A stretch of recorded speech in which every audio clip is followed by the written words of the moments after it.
अस्सलाम वालेकुम dear students. अभी मैं उदैना को डिग्रीज़ ऑन द ग्लोब समझा रही थी, तो मैंने सोचा कि हम इसको वीडियो लेसन रिकॉर्ड कर लेते हैं इसका, ताकि आप लोगों में से भी किसी को अगर इस टॉपिक के कुछ पॉइंट्स जो हैं वो क्लियर नहीं हुए तो आप ये वीडियो लेसन देखकर अपने कॉन्सेप्ट्स को क्लियर कर लें। ठीक है, तो सबसे पहले हम ऐसा करते हैं कि एक सर्कल ड्रॉ कर लेते हैं। और आपको मैंने बताया था कि एक सर्कल जो होता है वो 360 डिग्री का होता है, ऐसे ही है ना। और ये सर्कल जो है ये ग्लोब को रिप्रेजेंट कर रहा है हमारे सामने। ठीक हो गया। अब जो सर्कल का सेंट्रल पॉइंट होता है वो होता है 0 डिग्री का। तो सबसे पहले हम क्या करेंगे, इसके ऊपर हम शो कर लेते हैं पोल्स को। ठीक हो गया। हमारे पास 2 पोल्स हैं, एक है नॉर्थ पोल और जो बॉटम पे है वो है साउथ पोल। ठीक हो गया। अब नॉर्थ पोल और साउथ पोल हमने रिकॉर्ड कर लिए। अब हम एक लाइन यहाँ पे ड्रॉ करने वाले हैं। उसके लिए, उसको अंडरस्टैंड करने के लिए हमें सबसे पहले कॉम्पस को समझना होगा, कॉम्पस रोज़ को। ठीक है, कॉम्पस रोज़ का जो टॉप पॉइंट है वो नॉर्थ को शो करता है, बॉटम पॉइंट साउथ को, ये पॉइंट वेस्ट को और ये ईस्ट को। तो ये जो अभी हमने लाइन ड्रॉ की है ये वेस्ट टू ईस्ट मूव कर रही है, ऐसे ही है। और ये लाइन हमारे इस ग्लोब को, हमारे इस स्फेयर को इक्वली 2 पार्ट्स में डिवाइड कर रही है। तो इसलिए यहाँ पर इस लाइन का हम नाम मेंशन कर देते हैं, ये है जी इक्वेटर लाइन। ठीक हो गया। अब ये इक्वेटर लाइन, जहाँ मैंने अभी आपको बताया था कि 0 डिग्री होता है, इक्वेटर लाइन 0 डिग्री से क्रॉस कर रही है, तो इक्वेटर का डिग्री क्या होगा, 0 डिग्री। यहाँ पर ये बात क्लियर हो गई। इक्वेटर लाइन जो होती है वो वेस्ट टू ईस्ट मूव करती है और वो 0 डिग्री होता है। और इसको इक्वेटर लाइन इसलिए कहते हैं क्योंकि ये हमारे स्फेयर को इक्वली 2 पार्ट्स में डिवाइड कर रही है। ठीक हो गया। यहाँ पर पोल्स हमने नॉर्थ एंड साउथ मेंशन कर दिए। अभी हम बात करेंगे इसकी डिग्रीज की भी, लेकिन वो थोड़ी देर के बाद हम इसको डिस्कस करते हैं। ठीक है। अब इक्वेटर लाइन ने हमारे ग्लोब को, हमारे स्फेयर को इक्वली 2 पार्ट्स में डिवाइड कर दिया। तो इट मीन्स कि ये जो हाफ पार्ट है ये कहलाता है हेमिस्फेयर। ठीक है, हेमी का मतलब होता है हाफ। तो जब इक्वेटर लाइन डिवाइड कर रहा है हमारे ग्लोब को, तो जो ऊपर वाला हेमिस्फेयर है, टॉप वाला, वो कहलाएगा नॉर्थ हेमिस्फेयर और जो नीचे वाला है वो कहलाएगा साउथ हेमिस्फेयर। यहाँ तक बात क्लियर हो गई आपको। उसके बाद यहाँ से, इस पॉइंट से हम एक लाइन ड्रॉ करेंगे जो कि नॉर्थ से साउथ की तरफ मूव करेगी। ठीक हो गया। अब ये लाइन भी 0 डिग्री से ही क्रॉस कर रही है, इसलिए इस लाइन को भी हम 0 डिग्री शो करेंगे और इसका नाम होता है प्राइम मेरिडियन। उदाहरण आपको समझ आ रही है, प्राइम मेरिडियन। ठीक हो गया। अच्छा, अब प्राइम मेरिडियन जब यहाँ से इसको डिवाइड कर रहा है हाफ से, तो उसने इस हेमिस्फेयर को इस और इस पार्ट में हाफ हाफ डिवाइड कर दिया। अब इसका ये वाला जो पोर्शन है, जो ये वाला हाफ स्फेयर है, ये वाला कहलाएगा वेस्टर्न हेमिस्फेयर और ये वाला हाफ स्फेयर जो है ये कहलाएगा ईस्टर्न हेमिस्फेयर। ठीक हो गया। अब ग्लोब हमारा कितने डिग्री का था, उदाहरण कितने डिग्री का था ग्लोब, 360। तो जो हाफ होगा, अच्छा जी, जो हेमिस्फेयर है उसकी डिग्री हमारे पास क्या है, हेमिस्फेयर की डिग्री कितनी है उधर ना, 180 डिग्री। ठीक हो गया।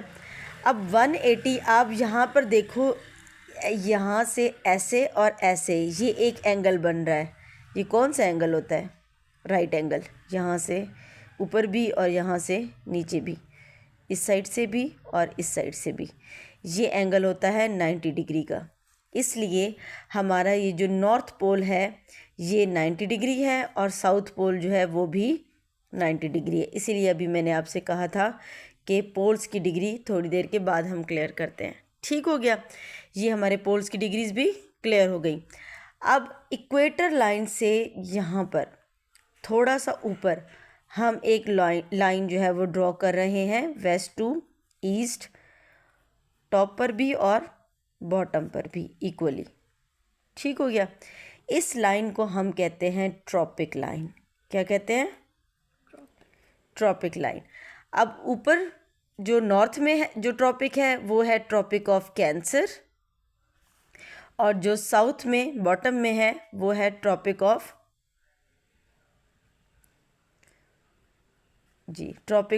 कैप्रिकॉर्न। Got it? अब ट्रॉपिक ऑफ कैप्रिकॉर्न और ट्रॉपिक ऑफ कैंसर, इसकी डिग्री होती है 23.5 डिग्री नॉर्थ। कैंसर नॉर्थ में है ना, इसलिए 23.5 डिग्री नॉर्थ, और कैप्रिकॉर्न 23.5 डिग्री साउथ। यहाँ तक बात की समझ आ गई है? क्लियर? अब हम एक लाइन और ऊपर ड्रॉ करते हैं, यहाँ टॉप पर।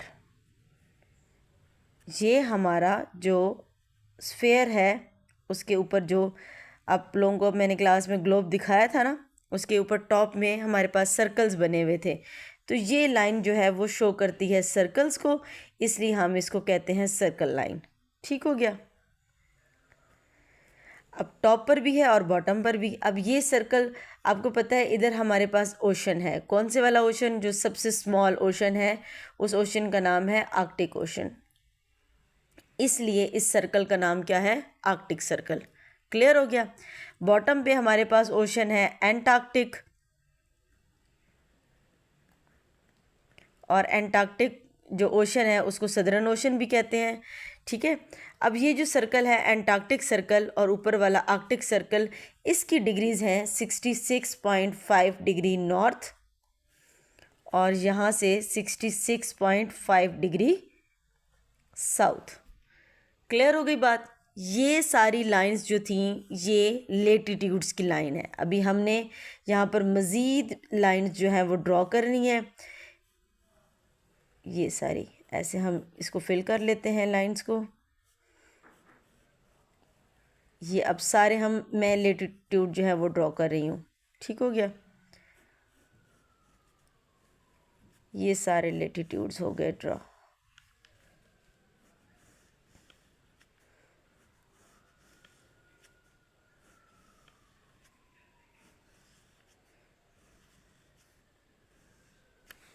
ठीक हो गया? अब ये जो लाइंस अभी मैंने ड्रॉ किए हैं इनको कहा जाता है लेटीट्यूड्स। ठीक हो गया? और latitudes, total number of latitudes जो ग्लोब के ऊपर होते हैं वो होते हैं 180। सॉरी, ये डिग्री नहीं होता, ये नंबर होते हैं। यानी कि टोटल 180 लाइंस लगी हुई होती हैं लेटीट्यूड की। ठीक है, इमेजिनरी लाइंस। और उसके बाद ये लेटीट्यूड्स की लाइंस कहाँ कैसे मूव करती हैं? वेस्ट टू ईस्ट मूव करती हैं। जैसे हमारे पास इक्वेटर लाइन मूव कर रही थी, जैसे ट्रॉपिक लाइन मूव कर रही थी, जैसे सर्कल लाइन मूव कर रही थी। ये सारी लाइंस क्या कहलाती हैं? लेटीट्यूड्स। अब हम समझते हैं कि यहाँ से ऐसे भी लाइंस ड्रॉ होती हैं, ऐसे, जो कि नॉर्थ पोल से निकलती हैं और साउथ पोल की तरफ मूव करती हैं। थोड़ी टेढ़ी हो रही हैं,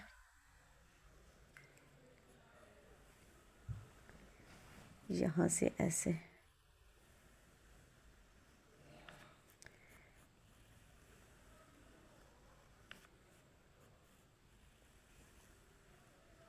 इन लाइंस को हम कहते हैं लॉन्गिट्यूड।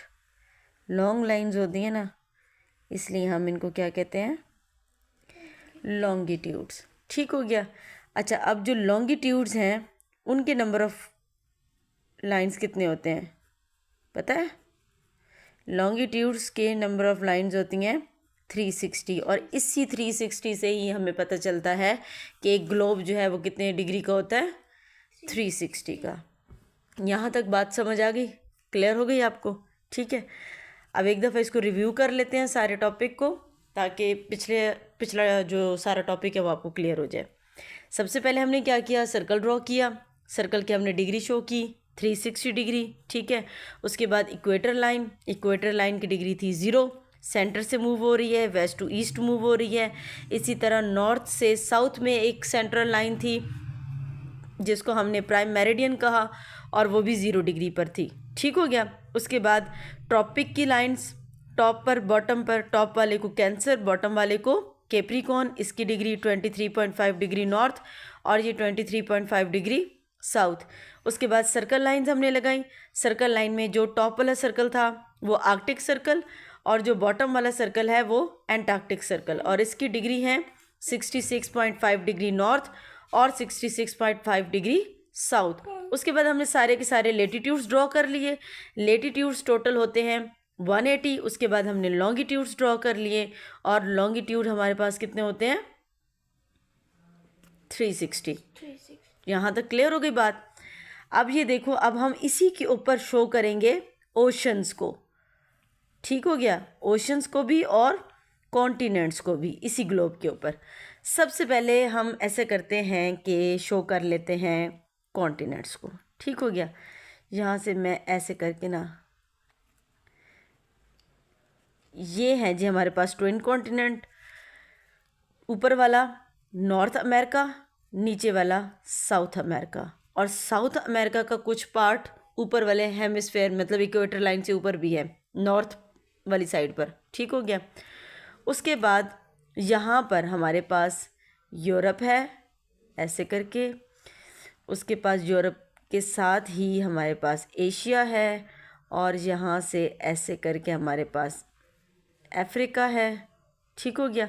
इन दोनों को कहा जाता है ट्विन कॉन्टिनेंट, और इन तीनों को हमने बस अपनी याद दहानी के लिए इसको मेंशन किया हुआ है कि ये कज़न कॉन्टिनेंट्स हैं, ठीक है। तीनों के अलग अलग घर हैं लेकिन नेबर्स में हैं, ठीक है। ये हो गया यूरोप, ये हो गया एशिया और ये हो गया अफ्रीका। क्लियर हो गई बात। अब अफ्रीका से यहाँ नीचे एक छोटा सा कॉन्टिनेंट है हमारे पास जिसको हम कहते हैं ऑस्ट्रेलिया। ऑस्ट्रेलिया कॉन्टिनेंट भी है, ऑस्ट्रेलिया आइलैंड भी है और ऑस्ट्रेलिया कंट्री भी है, ठीक हो गया।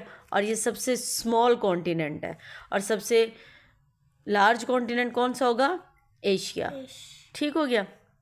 अब यहाँ पर हमारे पास एक कॉन्टिनेंट है यहाँ बॉटम में, ठीक है, जिसको हम कहते हैं एंटार्क्टिका।